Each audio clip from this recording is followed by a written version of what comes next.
Badan Pusat Statistik Bali, Rabu 2 Oktober merilis indeks nilai tukar petani NTP Provinsi Bali pada September 2024 tercatat sebesar 98,36, meski indeks ini naik 0,06% dibanding bulan sebelumnya, namun tetap di bawah 100. Bahkan angka ini beruntun selama 3 bulan berada di bawah 100. Ini artinya biaya yang dikeluarkan petani tak sebanding dengan penghasilannya.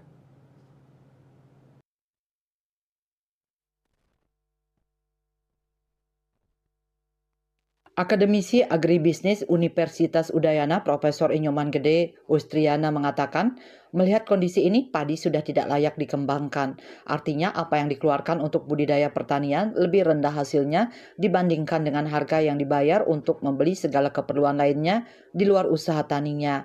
Hal ini yang membuat dilema untuk meminta petani tetap menjalankan usaha tani padinya.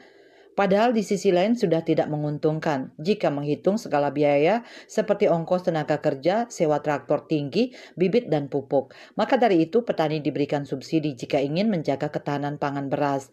Dia mengatakan alternatifnya adalah memberi peluang varietas di luar padi yang dapat dikembangkan petani.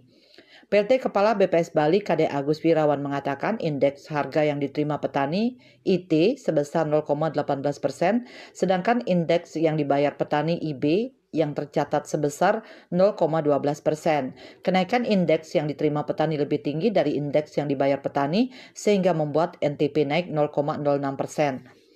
Secara nasional, indeks NTP tercatat sebesar 120,30 atau naik 0,38% dibandingkan dengan bulan sebelumnya.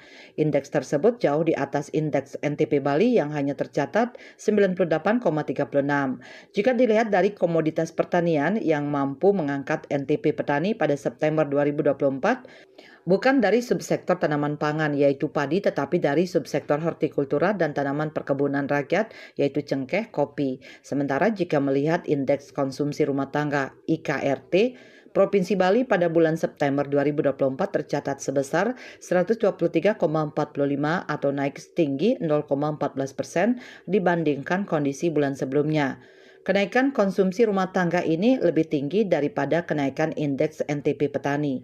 Bali Post melaporkan.